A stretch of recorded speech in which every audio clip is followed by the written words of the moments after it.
அதே மாதிரி வேப்ப எண்ணெய், சரிங்களா? வேம்பும் விவசாயமும் ஒன்றா இருந்தது அந்த காலகட்டத்தில். ஆனால் இப்போ நம்ம ஒரு வேப்ப எண்ணெயை வாங்கி தெளிக்கிறதுக்கே யோசிக்கிறோம், சரிங்களா?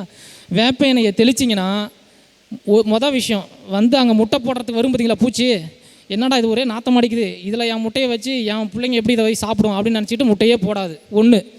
ரெண்டாவது, ஏற்கனவே முட்டை போட்டிருந்தா கூட அந்த முட்டையெல்லாம் கூ முட்டையாக மாற்றிடும் இந்த வேப்ப எண்ணெய். அப்போ முட்டையே போடல, முட்டையையும் கூ முட்டையாக ஆக்கி விட்டுருச்சு. புழு இருந்துச்சுன்னு வச்சுக்கேன், புழு உடம்பு மேலே இது பட்டுச்சு அப்படின்னா இதில் இருக்கக்கூடிய அந்த நிம்பிடின், அசாடியாக்டின் அந்த மாதிரி வேதிப்பொருள்கள் அதை வந்து சட்டையை அவுக்க விடாது. இப்போ பாம்பு தோல் உரிக்கிற மாதிரி ஒரு புழுவுமே ஒரு 3லேருந்து 5 முறை தோல் உரிக்கும். அப்போ இந்த வேப்பம் எண்ணெய் கொடுத்துட்டிங்கன்னா அது தோல் உரிக்காது, தோல் உரிக்காமலே செத்து போயிடும், வேறு வழி இல்லாமல் செத்து போயிடும். பட்டாம்பூச்சிகள் வரும், சும்மல் அடிக்குதா, சாப்பிடாது, போயிடும், அவ்வளோதான். அப்போ இதை நீங்கள் வந்து கையில் வாங்கி வச்சுக்கணும் எப்பயுமே. இதை பயன்படுத்தினாலே போதும், உங்களுக்கு செலவே கிடையாது.